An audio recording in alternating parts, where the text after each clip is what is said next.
Buenas, mi nombre es Leighton Andrés Herrera y yo les voy a dar una breve exposición sobre la ética. Pertenezco al grado 11 de la Institución Educativa Rural Puerto Perales.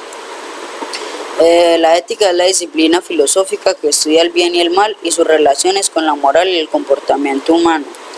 A veces nos hacemos muchas preguntas sobre si existe el hombre y todo eso tiene una respuesta según la filosofía.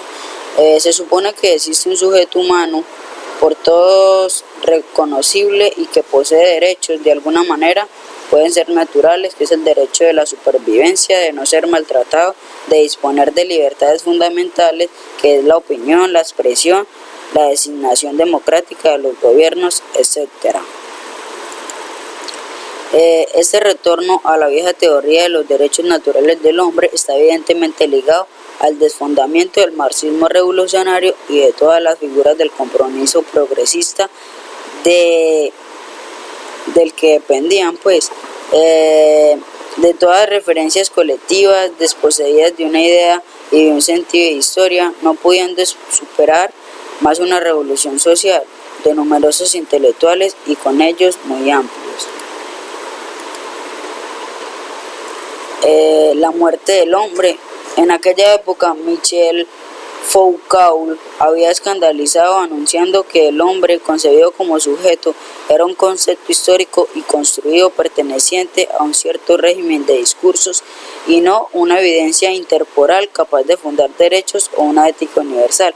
Él anunciaba el fin de pertinencia de este concepto por el hecho mismo de que el único tipo de discurso que le daba sentido estaba históricamente perimido.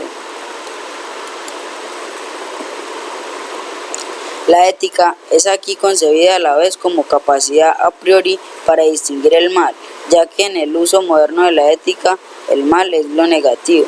Esta primero se supone un concepto sobre lo que es bárbaro y como principio último de juzgar. En particular del juicio político, es lo que interviene muy patentemente contra un mal identificable a priori.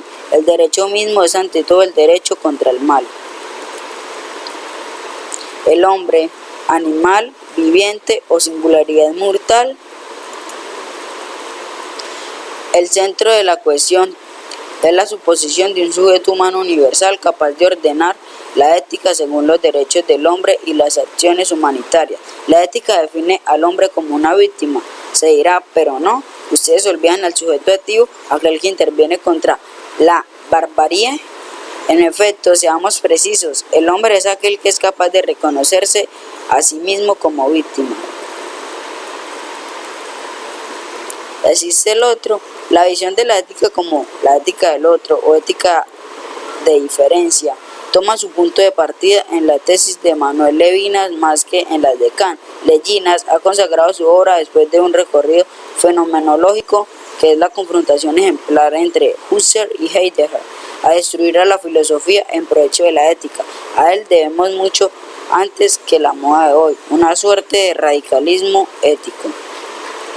La definición formal de la ética de una verdad se llama de manera general ética de una verdad, al principio de continuación de un proceso de verdad que es de manera más precisa y compleja, lo que da consistencia a la presencia de alguien en la composición de un sujeto que induce el proceso de esta verdad.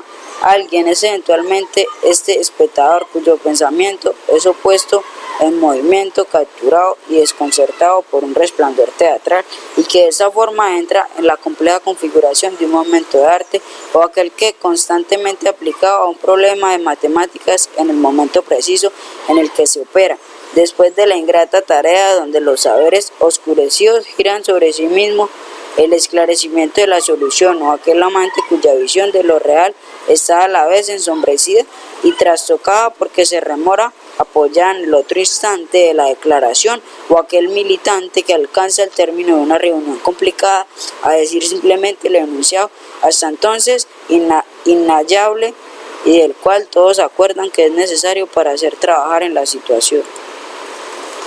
Bueno, muchas gracias por su atención, ya saben, mi nombre es Leighton Herrera y se pueden suscribir a mi canal. Chao.